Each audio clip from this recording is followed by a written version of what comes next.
Ima dima, nema vatre. Kratka je formula nove elektroničke cigarete koje se već može unajmiti u nekim riječkim kafićima, a što je još indikativnije kupiti i u ljekarnama. Čudo od cigarete koje ni zakon o zabrani pušenja, a ni inspekcija ne mogu zabraniti konzumaciju u zatvorenim prostorima.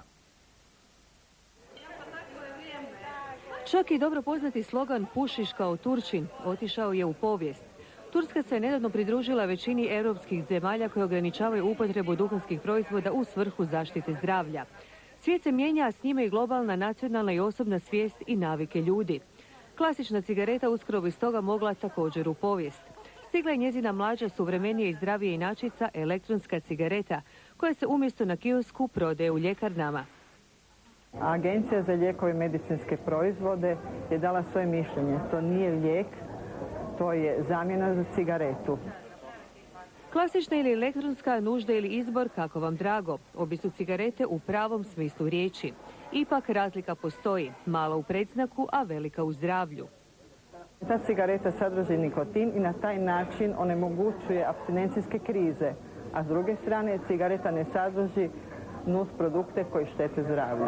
Oni koji će me pitati za mišljenje, apsolutno sam za primjenu te cigarete i svakom će preporučiti. Dapače. To je u stvari samo zamjena ili nadomjestak pušačima koji praktički mogu koristiti u zatvorenom prostoru, a što bi u stvari bilo u skladu sa zakonom o zabrani korištenja duhanskih proizvoda u zatvorenim prostorijama. Ne funkcionira kao klasična cigareta, ne stvara se dim prilikom gorenja koji ostaje u zraku ili prostoriji. Stvara se jedna vodena maglica koja simulira pušenje. Pušač unosi uvlačenjem u sebe nikotin koji je potreban praktički da bi zadovoljio pušača.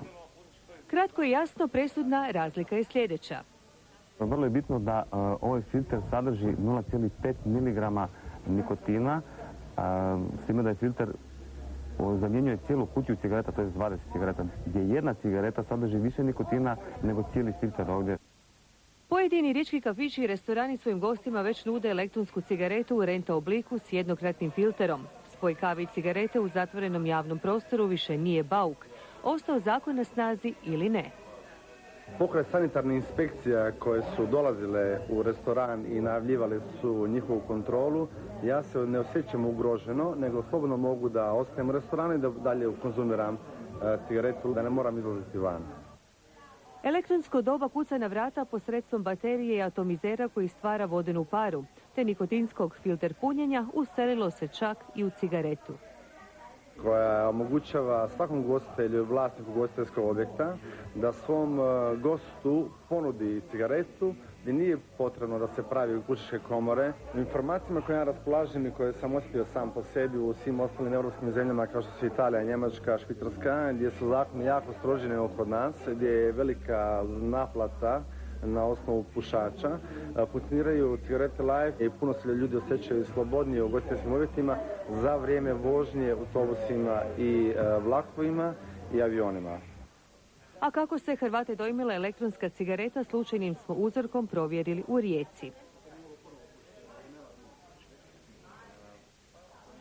Možda za par dana bi se navikla na ovo.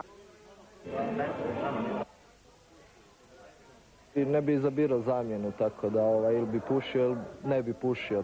Imao sam problema i onda sam prestao pušiti i to naglo. Jedanput sam prestao, rekao neću više i gotovo. I tako da ovo više ne osjeća nikakvu razliku. Ograničenje konzumacije klasičnih duhanskih proizvoda, elektronsko pušenje ili prestanak pušenja, sve to za ljude, a na posljedku izbor je uvijek naš, odnosno vaš.